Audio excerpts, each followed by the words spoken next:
5 persons, including actress Sharon Tate, were found dead at the home of Miss Tate and her husband, screen director Roman Polanski. The whole thing is very, very mysterious, but this is what I know. Authorities say a menacing letter received yesterday by a Vallejo newspaper was not sent by the infamous Zodiac killer. Betsy Gebhardt has details. That Area 51, the secret Air Force base in Nevada, actually exists. In Dallas, Texas, 3 shots were fired at President Kennedy's motorcade in downtown Dallas. He's been called the East Side Rapist. He's been called the Visalia Ransacker, the original Night Stalker, and the Golden State Killer.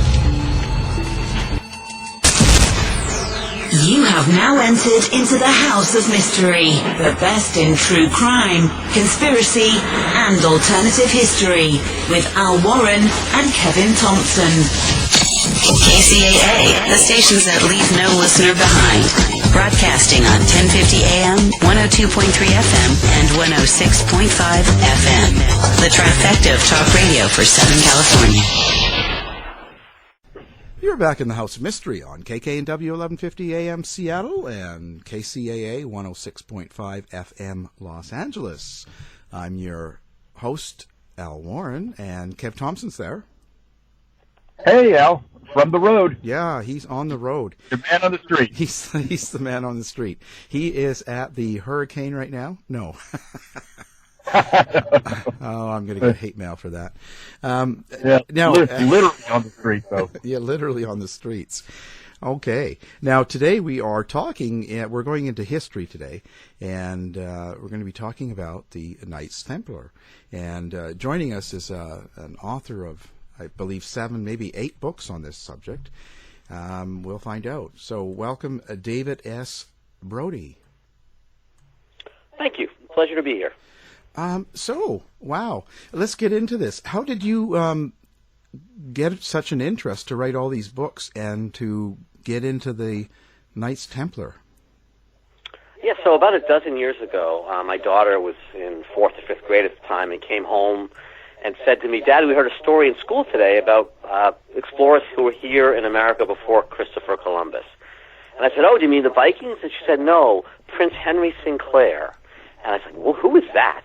And so we live outside of Boston in a town called Westford, and we have a legend in Westford that Prince Henry Sinclair, a Scottish nobleman, sometime in the late 1390s, essentially followed the path of the Vikings over to maritime Canada and continued down the coast into inland Massachusetts, where he landed and climbed a hill here in Westford, Massachusetts. And so we have a legend called the Westford Knight Legend, and that legend is that one of Sinclair's men died while he was here, and he carved an effigy into the rock ledge to memorialize that night, and that effigy is still visible today.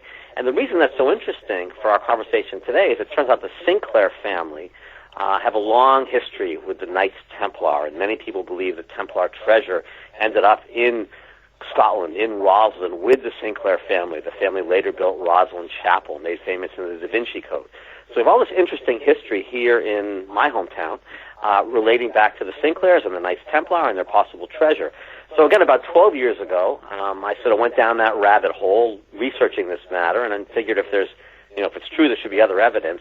And for a dozen years, I've been kicking around in the dusty corners of history, in desperate need of a shower and a change of clothes. Again, it's been 12 years since I've been down that rabbit hole.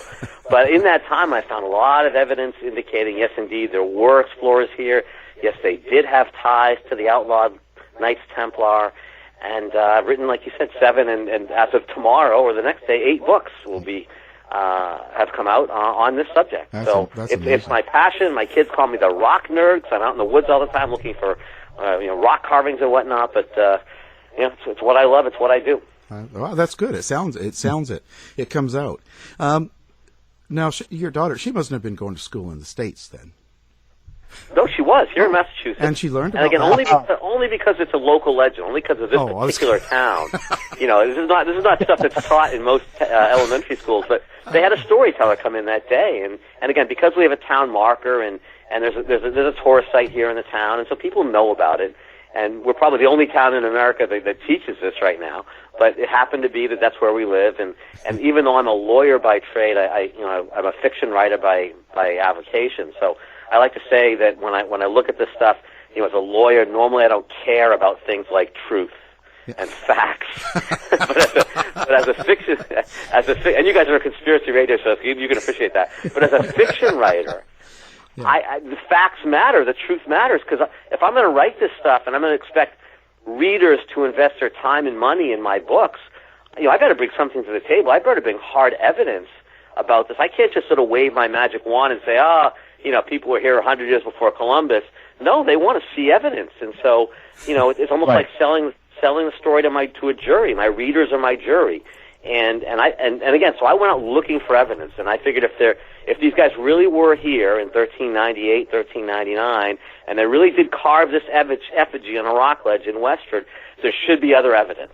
If there's not, it's probably not a legitimate story. But if there is, and we can start piecing this together using different disciplines, not just geology and archaeology, but cartography and linguistics and DNA evidence and all sorts of different disciplines. If we can link this all together, we can create a tapestry that tells a story, and that's really what's happened in the past dozen years or so. Fake news.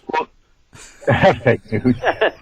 Now, David, you mentioned this effigy. What is it? What is the effigy, and what sets it apart that says Templar other than anything else? So there's an effigy that we can see. The carving that we can see today, and the carving today clearly depicts a medieval battle sword.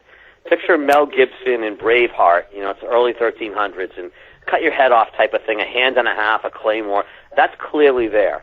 What may also be there, and we have photographs going back to the 1930s and 40s showing this pretty clearly, would be the rest of the effigy, the knight himself, his helmet, his shoulders, his shield. It's the coat of arms on the shield that ties us back to the Gunn clan, which in turn ties us to the Sinclairs, and it's the Sinclair association with the Templars which sort of puts this whole thing together. And again, we get into other artifacts later on, but as far as the story goes, Prince Henry Sinclair, this is the 1390s, his grandfather was a Knight Templar, but going back even earlier to the early years of the 12th century, the 9 founding members of the Knights Templar, one of them was married to a Sinclair woman. And so for about 200 years, we have this close association between the Templars and the Sinclair family. And then going forward, after the Templars were outlawed in 1307, and many of them we think ended up in Scotland, many historians believe the Templars reconstituted themselves as the Freemasons. And then we see this long association between the Sinclair clan and Scottish Rite Freemasonry, so close, in fact, that for a couple hundred years, the Sinclair clan were hereditary Grand Masters of Scottish Rite Freemasonry. That goes all the way up, I think, into the 1700s. So we have about a 500-year, 600-year span where we have this close association between this one family and the Templars going backwards and the Freemasons going forwards. Wow. Now can you... Oh, you got something? Oh, yeah, just a follow-up there, Al. I apologize. Now, what is your take on the Freemasons' connection with the Templars? Do you think it's a legitimate? Do you think that we absorb them to protect them, or do you think that it's two individual things? I think definitely the former. I think it's definitely the Templars were outlawed, and they reconstituted themselves as the Freemasons. We like to talk about how in the 1960s federal statutes were, anti-racketeering statutes were passed to outlaw the Mafia. Well, the Mafia didn't go away. They went underground. They reconstituted themselves. They're still around 50 years later. Same thing with the Templars. The King of France and the Pope outlawed the Templars, but they didn't go away. They reconstituted themselves. They renamed themselves. They relocated themselves. But it was too important and powerful an organization just to disappear because of some edict that was signed by a king in France. So I think it's very clear if you look at the symbology and allegory of Freemasonry that much of it has its roots in the Knights Templar. And you can just walk into a Masonic lodge and just listen and watch for a while. I'm not a Freemason myself, but I spend a decent amount of time lecturing in these lodges. And you can't help but notice similarities between the two organizations. Now, just for the listeners and stuff, who were the Knights Templar, and how did they begin? Sure. So the Templars were formed in the early parts of the 1100s, the early 12th century. The Crusades had started perhaps 20 years earlier, and parts of Jerusalem were retaken by the Christians, but Christian pilgrims coming from Europe to Jerusalem were oftentimes attacked or assaulted or robbed on their way to and from the Holy Land. And so the Templars, their purported reason for organizing themselves was to protect the travelers back and forth from Jerusalem to Israel, Jerusalem to Europe, pardon me. In reality, the 9 French noblemen who founded the order spent most of the first decade in Jerusalem digging under King Solomon's temple, the old temple of Jerusalem. King Solomon's temple, the King Herod had destroyed late in the 1st century. And they dug, and many historians believe they found the remnants of the Knights Templar treasures that had been buried and secreted underneath that temple at the time of the uprising. And whatever they found, they came back to Europe 10 or 15 years later and almost instantly became one of the most powerful forces in Christendom. They controlled vast swaths of land. They ended up with huge amounts of money. Whatever it was they found, they somehow leveraged it into amazing amounts of power in a very, very quick amount of time, within one generation. And it came to the point where they were as powerful or even more powerful than any king in Europe. And this went on for about 200 years during the entire span of the Crusades. And then eventually Europe, the Christian countries of Europe, lost the Crusades, and the Arabs and the Muslims took over Jerusalem again. And at that point, the Templars were still in existence, but the King of France realized that they were a very powerful force located right in Paris and a threat to him. And the Pope felt similarly, perhaps because the Templars had sort of a different version of Christianity they had developed. And the king and the Pope together decided what better way to get rid of your enemies than to outlaw them. And so on Friday the 13th of October, which is the date for, in 1307, which is the genesis of Unlucky Friday the 13th, the edict was signed and the Templars were rounded up and many of their leaders arrested and eventually killed, burned alive or hung. But all of this goes back to the early years where whatever they found in Jerusalem, whatever they found under King Solomon's temple, it must have been really important. It could have been religious relics, it could have been religious treasures, things like the Ark of the Covenant or the Holy Grail. It could have been secrets of ancient Christianity, things that the church didn't want known about, the true teachings of early Christianity. Or it could have just been gold and other riches. We're not really sure what it was. But again, whatever it is, they were able to leverage it into huge amounts of power pretty quickly. I think what makes the story of the Templars even more tragic is the way they were executed. I mean, they were charged with tons of bogus crimes, such as desecration of, holy relics. And, we saw them consorting with Lucifer at midnight, and it almost like later witch hunts. That's a very good analogy. That's exactly what it was like. But I think that there's probably a germ of truth to some of the accusations of heresy. I do think that if we think about the time period, the Dark Ages had just ended in Europe. The Templars, they're educated noblemen, they go to Europe, and it must have been eye-opening to have such an advanced society. We think of the Middle East as being sort of backwards compared to Europe today, but back then it was the other way around. The Middle East was far more advanced while Europe was in the Dark Ages. So again, these French noblemen, they go to the Middle East, to Jerusalem, and they start to learn about modern medicine and modern science, architecture, navigation, concepts such as individual liberty and freedom. And they brought a lot of that back with them to Europe. And you can imagine that the church wasn't thrilled with that kind of stuff. The church had a good thing going with people being ignorant.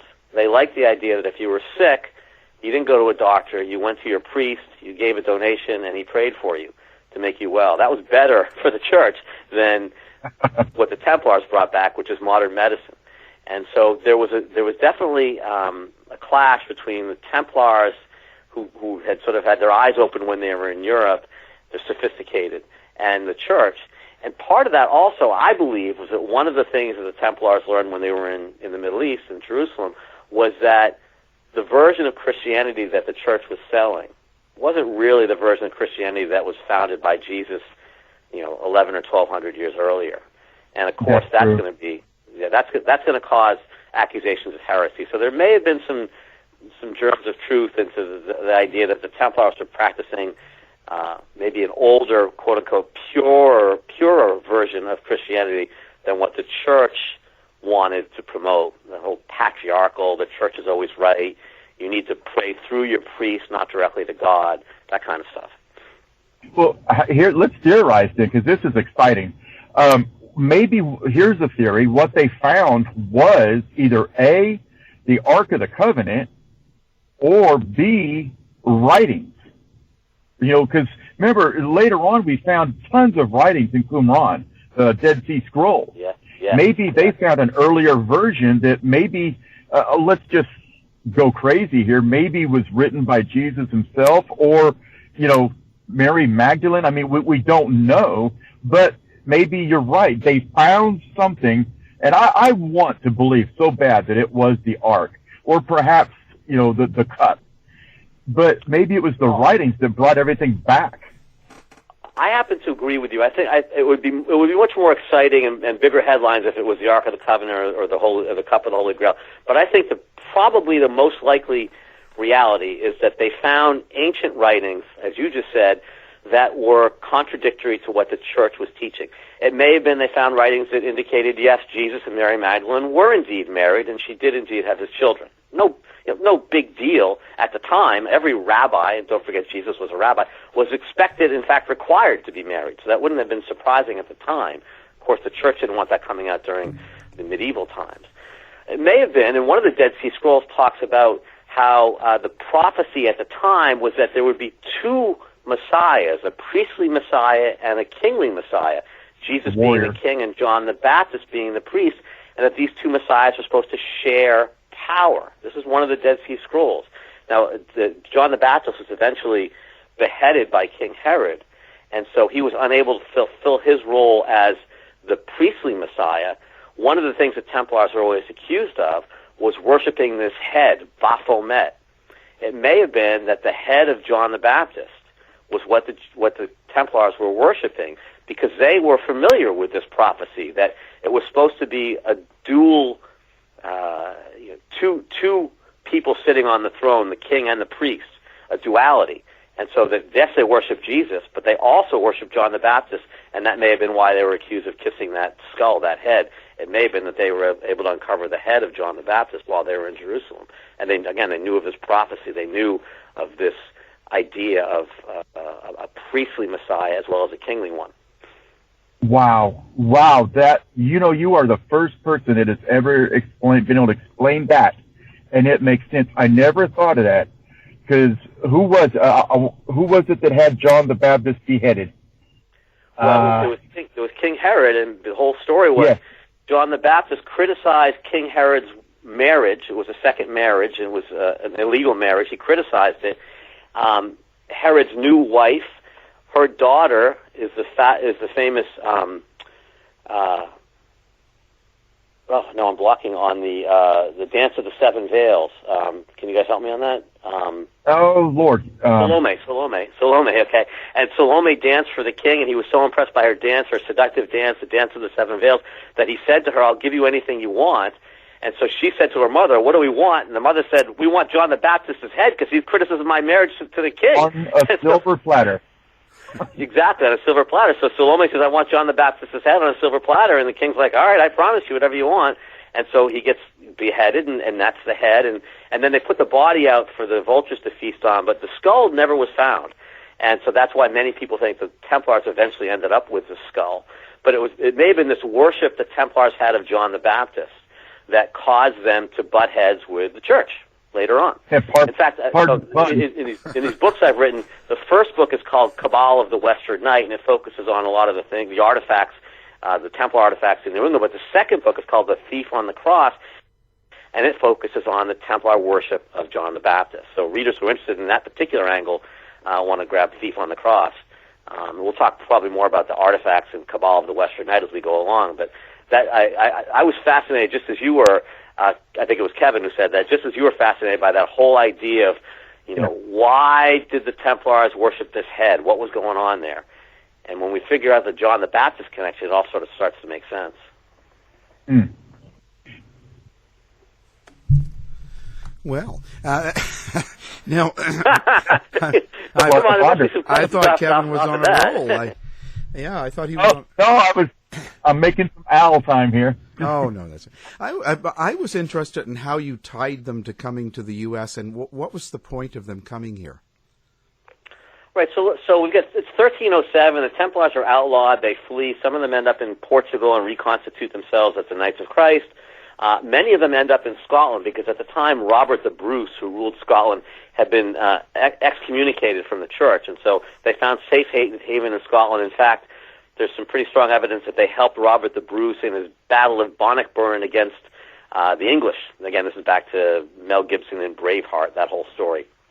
And that Robert the Bruce was so thankful to them that he gave them safe haven. Wherever they ended up, they obviously took their treasures with them. And again, with treasures, are we talking gold and silver? Definitely that. Are we talking religious artifacts? Probably that also. Are we talking secrets? Definitely that. Hidden knowledge? Yes. All that stuff. Whatever they took. We know that when King Philip raided their treasury in Paris in 1307 after arresting them, it was empty. We're pretty sure that everything was carted to the coast and put aboard ships in La Rochelle, which is on the western coast of France, and that they sailed north. Many accounts have them going to Scotland. Okay, so we've got this Templar treasure in Scotland. They've got safe haven with Robert the Bruce, but they understand that that's going to change. The politics of Europe, of course, are always changing, quicksand-like, and that at any point the English might come in and invade, in which case the Pope now has jurisdiction again. So the Templars say, we've got these treasures. We've got to hide them. Where are we going to put them? So now let's go back to the Sinclair family, Prince Henry Sinclair, and I mentioned his connections with the Templars going backwards and the Freemasons going forward. What I didn't mention is that his mother was a Norse woman. So even though he was Scottish on his father's side, his mother was a Norse woman. And we can assume from that she had access to the old Viking charts and maps and their route across the North Atlantic, island hopping across the North Atlantic, eventually down to maritime Canada. Mm-hmm. I always thought that it was odd that we know that Leif Erikson came to North America in the year 1002 and that he left around the year 1009, but that nobody came back again until Christopher Columbus almost 500 years later. And even as a kid, I thought that was strange because, let's face it, there are plenty of really good reasons to come back and forth once you knew the way. There were economic reasons. There was timber, if you're in a maritime society, the timber that you could have harvested in Maine and Nova Scotia would have been incredibly important. If you know anything about Greenland, for example, there is no timber anymore, and many areas of Europe had been deforested at the time. There was trade, of course, with the Native Americans. There was fishing, of course, not to mention just the idea of all this open land. And so I think what really happened throughout the late Middle Age period is that explorers came back and forth across the North Atlantic many times. They just kept it secret, just like you keep your favorite fishing hole secret. Prince Henry Sinclair, we know he had a fleet of ships. We know that it was his job to bring the bishops back and forth to Greenland on behalf of the Vatican. So we know he knew he had to get at least that far, to Greenland. And again, his mother was a Norse woman, had an access probably to old Viking charts and maps. So it seems like not too big a stretch to have him continue on, much as the Viking forebears did, and continue down the coast, Labrador, Newfoundland, Nova Scotia. And then the legend is that he had 11 ships. He landed in Nova Scotia in 1398, and that 9 of the ships turned around and went back after spending the winter with the Mi'kmaq tribe. And the 2 ships continued down the coast to explore further.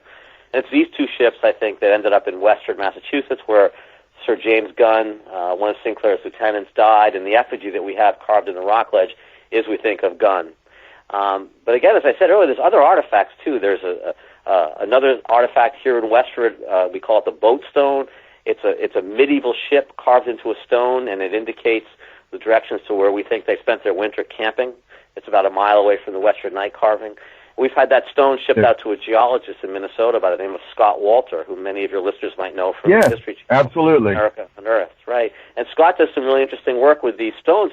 He does weathering studies, and he's able to determine how long these carved stones have been outside in a weathering environment, based on the microscopic changes to the carved areas of the rock surface.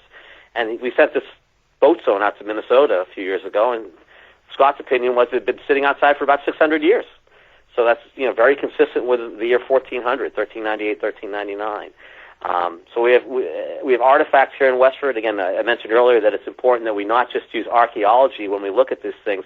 We can bring in the geologists, we can bring in the cartographers, we can bring in the linguists.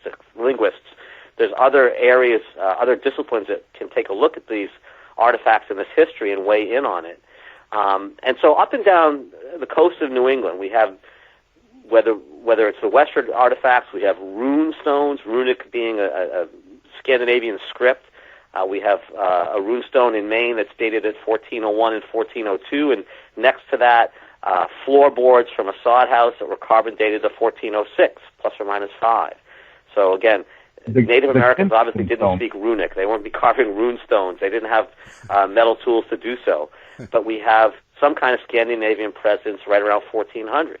We have a round stone tower in Newport, Rhode Island, the Newport Tower, a fascinating structure. The mainstream historians claim it's a colonial windmill. It makes no sense as a colonial windmill. It's Romanesque architecture. It's built on 8 pillars. We've done some carbon dating of the mortar that indicates 1430 is a date plus or minus. There's a unique flue system in the fireplace that points directly to 14th century Scottish architecture. There's a lot of things about that tower which point right back not just to the Scots, but to the Templars. The format of that tower is very similar to other Templar architecture in Europe. So again, we've got 8 or 10 of these artifacts and sites around New England that all point to late 1300s and the Templars. And the Vikings, as best evidenced by the Minnesota Vikings. Right. Well, that's so. The Kensington runestone, of course, is another one of those artifacts. It's a little earlier. It's about a generation earlier, 1362.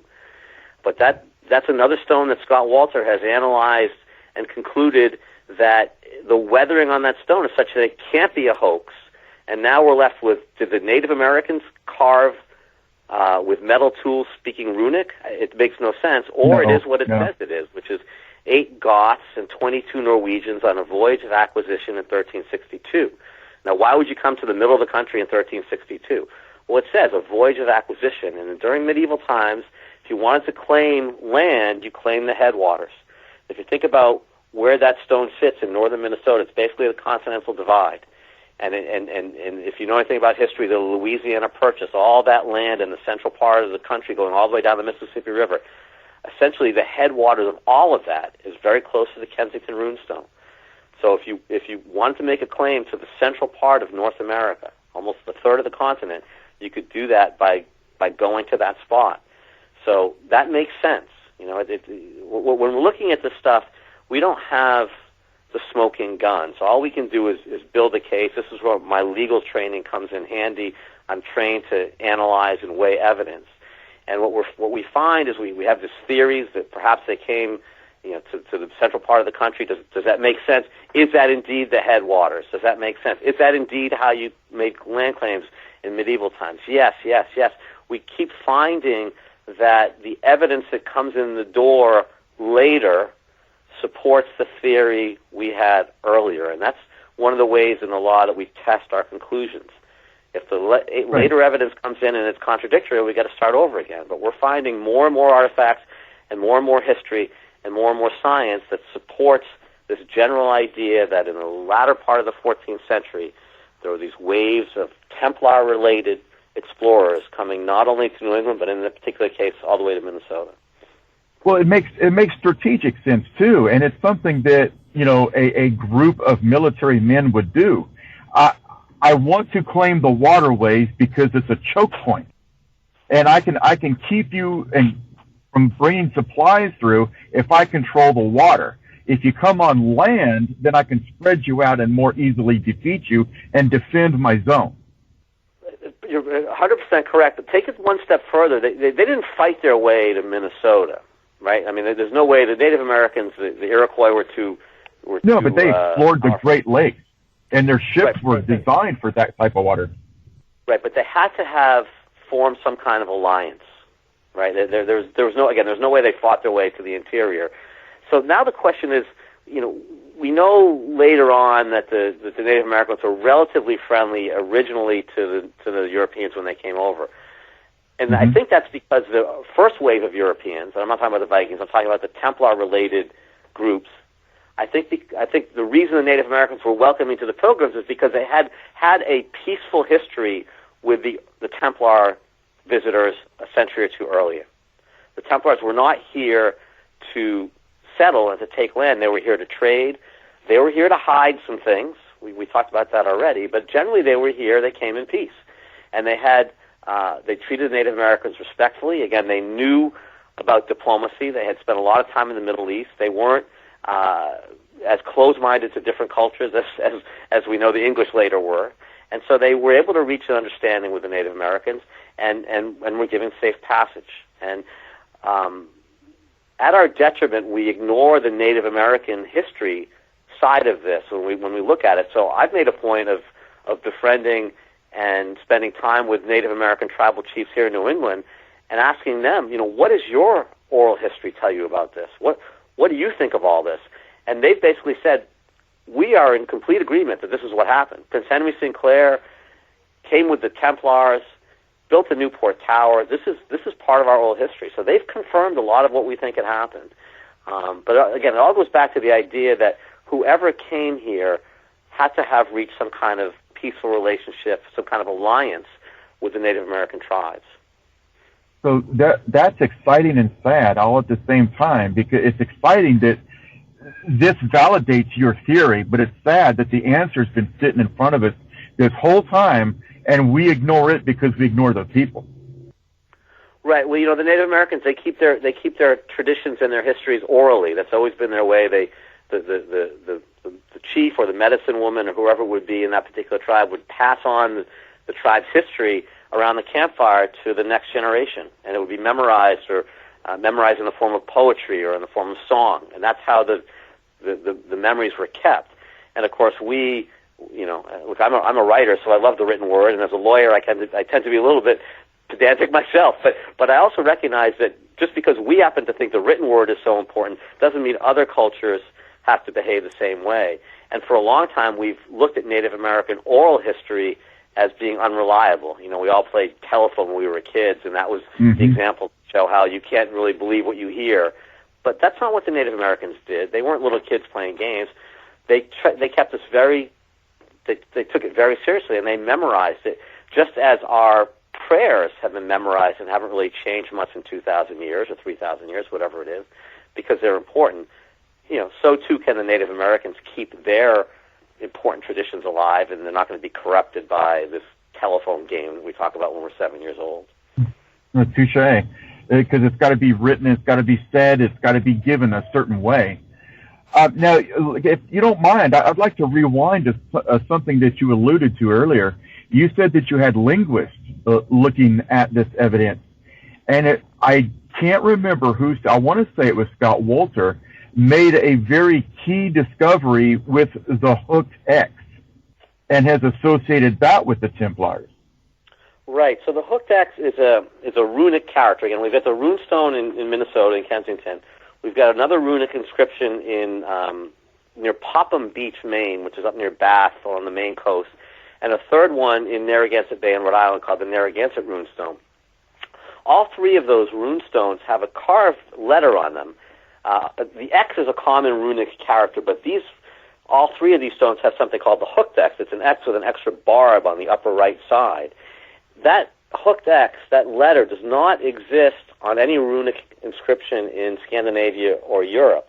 And Scott's conclusion, I think he's 100% correct on this, is that this is sort of a modification made by the medieval travelers, almost like their calling card, their slang, if you would. That just they changed the X as a way to identify themselves and identify themselves to future travelers who might come over and see those carved areas, those carved stones and carved artifacts. And Scott's belief is that hooked X ties back to the Jesus and Mary Magdalene bloodline, which I'm not sure we want to get into that too much today, but the idea being that, again, it was a calling card. This is who we are, and this is why we came. And the fact that all three of the rune stones, they're separated by thousands of miles and were carved at least hundreds of years apart, the fact that all of them share this one unique runic character, where we don't find it anywhere in Europe or Scandinavia, to me it's pretty compelling. It's not the way the world works normally, unless there's something going on there. Yeah, something that only another Templar would know, would be able to identify.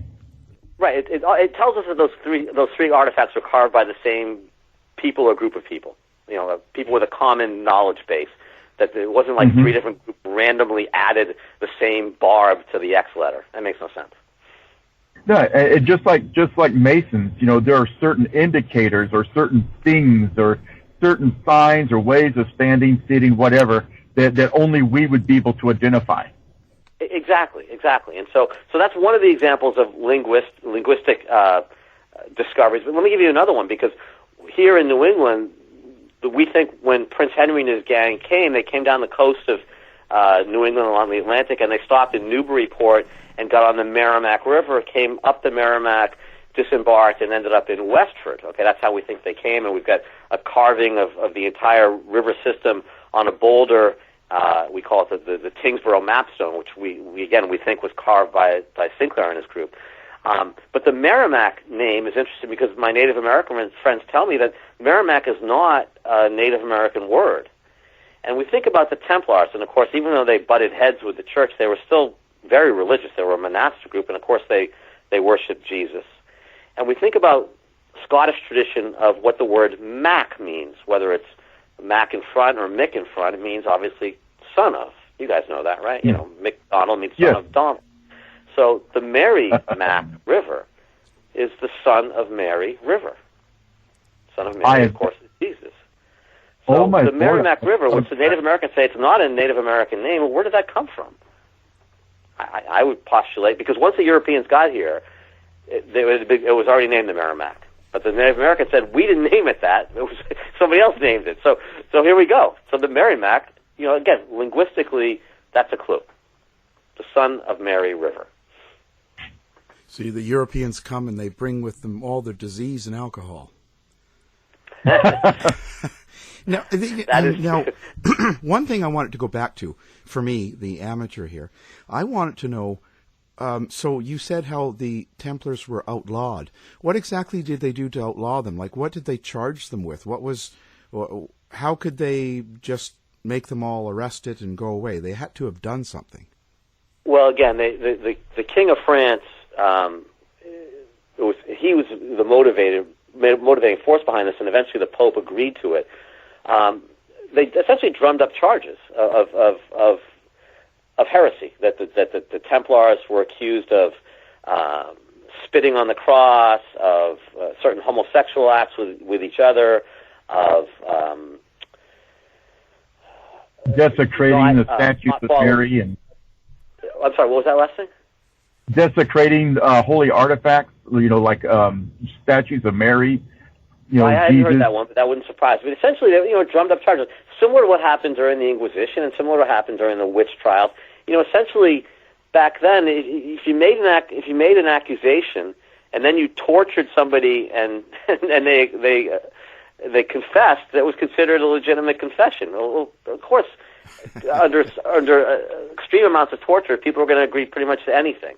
So they never really got any of the Templars to admit to any of this, and they never really had any evidence. And in fact, about 20 or 30 years ago, I might be wrong on this date, the church finally came out and said, you know what, all those confessions, all those convictions, they were wrong. It turns out the Templars really did not do anything illegal. Okay, so hundreds of years later, they're finally vindicated. But essentially what it was, and then probably the biggest reason for all this, I forgot to mention, is that the King of France owed the Templars vast amounts of money.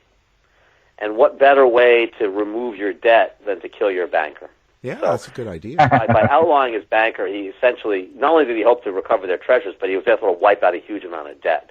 So that was really probably the primary motivation he had to turn on them. And again, the church is willing to go along with it because the church didn't necessarily trust the Templars, and more importantly, didn't need the Templars anymore because the Crusades had been over. Essentially, they'd been lost. And so the church didn't need this big army to go fight in the Middle East anymore, and the church was worried they were going to rabble-rouse here in Europe. Yeah, have a big party. What do you think of the Knights, the series about them that's been out? I've watched some of it. It's interesting entertainment, and I think it's good background. I still am surprised that not more of these shows explore what we're talking about today, which is the idea that the Templars came over and used America as a safe haven, because there's a lot of compelling evidence to show that they did. And to me, we've got this in 1492, Columbus sailed the ocean blue, and we all learned that in second grade, but let's face it, we all got past the idea that the Easter Bunny was real. We lived through that. Okay, that trauma. We can live through the trauma of somebody being here before Columbus. The Easter Bunny's not real? Of time. Sorry. Sorry to all little listeners out there. I think we can, and it might take a generation because it takes a while to redirect the ocean liner. I get that, but I think this story to me is far more interesting and far more compelling than Columbus, who sort of just sort of stumbled his way here, thinking he was going to Asia, and ended up in Santo Domingo instead. That's not a very interesting story. And then once he got here, of course, he was a complete bastard to the Native Americans. This is a better story. This is a more noble story. These are people who came for a reason. They treated the Native Americans correctly. There's treasure, which everyone loves. There's intrigue. There's secrecy. I mean, this is a better story. Not to mention the fact I think it's true. Yeah. What was the selection process to become a Templar? Like, how would you become one? Usually it was men, middle-aged men, which, back then, mid-30s, men who had a family, because one of the requirements was celibacy. So you didn't want to join when you didn't want to join when you were 18. So typically it was men who had a family, who wanted their souls to be saved, and honestly, I think, who wanted a little midlife adventure. Essentially, it was an excuse to go off to Europe and, with your buddies and go kill some heathens and have your soul saved and come back and be a hero. Get away from the wolf. And seriously, and go probably do some whoring along the way. Yeah. But essentially, that's a lot of what it was. It was a glorified golf weekend with the boys. Wow. But I think if I can amend Al's question, though, I mean that would be for any man of that day. I'm going to go. I'm going to go deliver Jerusalem, from these evil people. Okay, I understand that, but what separated the Templars from any other knight, other than the chastity? Yeah, so the Templars, because they were generally the noblemen. So it was traditional in Europe that like the third son would join the priesthood and whatever. This is different. These are guys who were noblemen, who had vast amounts of wealth, who had other careers, whether it was just being, a lord or whatever, but who joined later in life. And so this was almost like joining the country club in some ways. I don't want to minimize it that much. That's not fair. But these were not guys who had the calling to be in the priesthood. These were guys who were military. This was a military order, unlike other monastic orders. These were fighting knights. And so you had to have a certain amount of money even to afford a horse and a page and footmen and all that kind of stuff. So you had to have a lot of money to do this. But the church essentially saw it as a really good way to not pay for the army themselves, but to have this army. And of course, the promise was we're going to say you can save your soul. We're going to excuse you for whatever sins you might commit because it's for the greater good. You're fighting the God's war over in Europe, in the Middle East. Pardon me. Yeah. Wow. So it wasn't that they were really talented, like really good fighters or anything like that. It was just kind They were. Many of them, many knights at that time were trained in jousting, trained in sword fighting. So yes, they were trained knights. They were skilled. That's what you did if you were a nobleman when you were a teenage boy. You trained to be a fighter on horseback, by sword, jousting, whatnot. So yeah, when they went over there, they were a vicious and feared fighting force because they were so well trained, and they had great success on the battlefield. No doubt about that. Wow. Okay, so that's interesting. Now, so you said that they had to remain celibate. So what happened to their wives and kids at the time? They just left them and they could never go back? The commitment was, I forget if it was a 2-year commitment. It was, again, similar to today, you would join the Army for a 2-year stint or a 3-year stint or whatever. An enlistment. Enlistment was, and you'd go over and you'd fight for 2 years and you'd come back. And maybe re-enlist a couple of years later, or maybe you wouldn't. You know, every situation was different. But whenever there were these wars in Europe, if you happen to be, you know, in France and it was time to go invade England, you were away for a couple of years probably anyway. You know, no matter where you were fighting, these wars happened. It took a long time, obviously. Transportation wasn't what it is today. Mm-hmm. Now, this may be a sidebar conversation, but I just want to get this in there, get your take on it. I can't remember if it was Pope Pius or Pope Urban that began taking criminals out of their jail system and saying, listen, if you go fight, you know, against the Muslims, we'll forgive all your sins. And your slate is clean. Right. Now, these guys were different. These guys were foot soldiers, so they were up on the front lines. They were, you know, or they were the laborers or whatever. They were at the very bottom of the pyramid, whereas the Templars, who were noblemen and had their own horses and footmen and pages, they were at the top of the pyramids. But yes, there was a lot of that.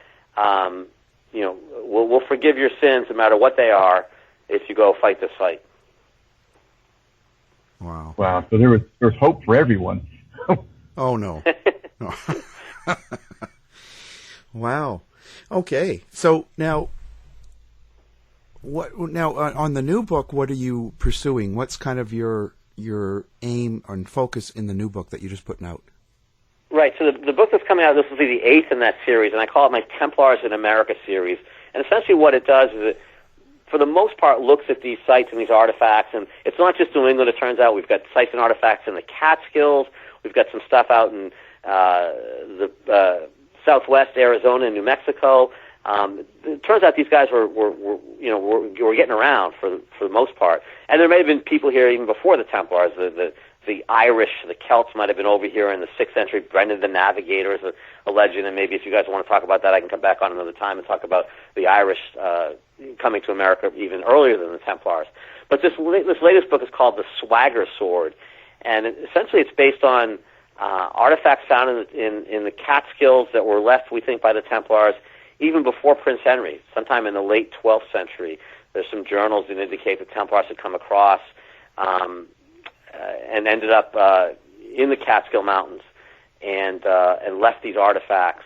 And they have some interesting connections back to the Vatican, and you guys have probably spoken about the Vatican banking scandal from the early 1980s. Oh, yeah, I had Gerald. Yeah, so yeah.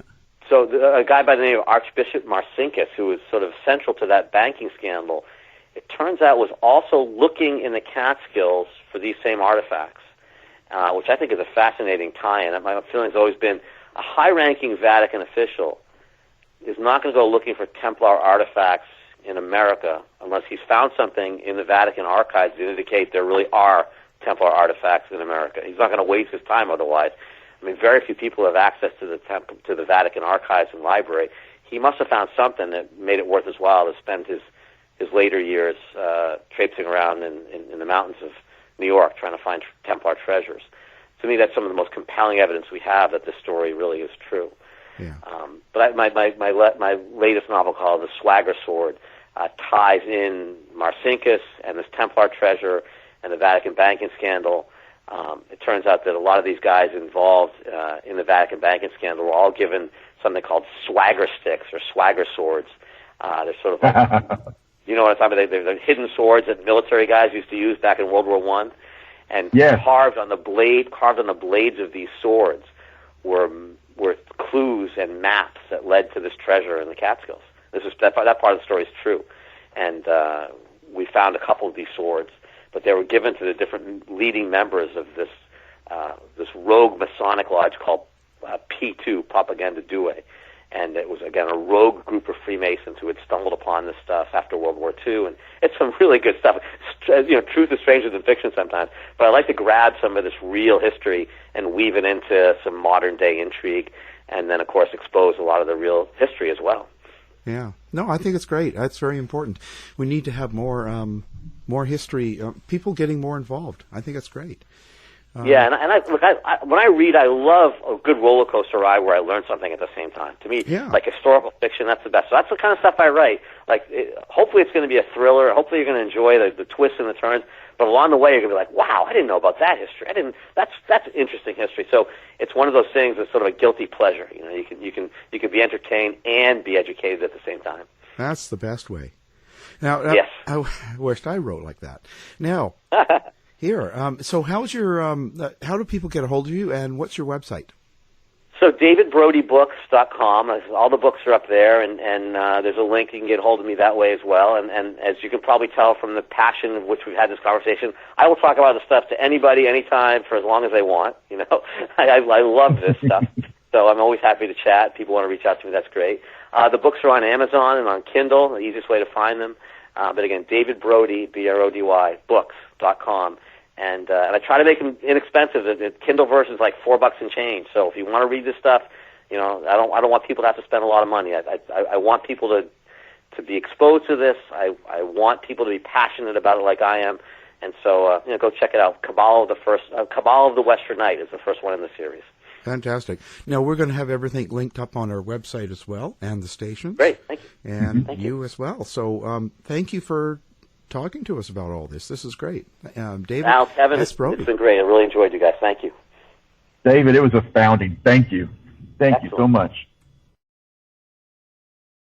To find out more about our show, guests, or listen to a previous show, visit our website at www.somethingweirdmedia.com.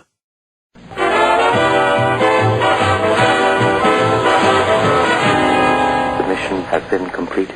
The end! By George, he's got it! It is the end! I'll see you. If you're lying to me, I'll be back. This has been a production of Something Weird Media.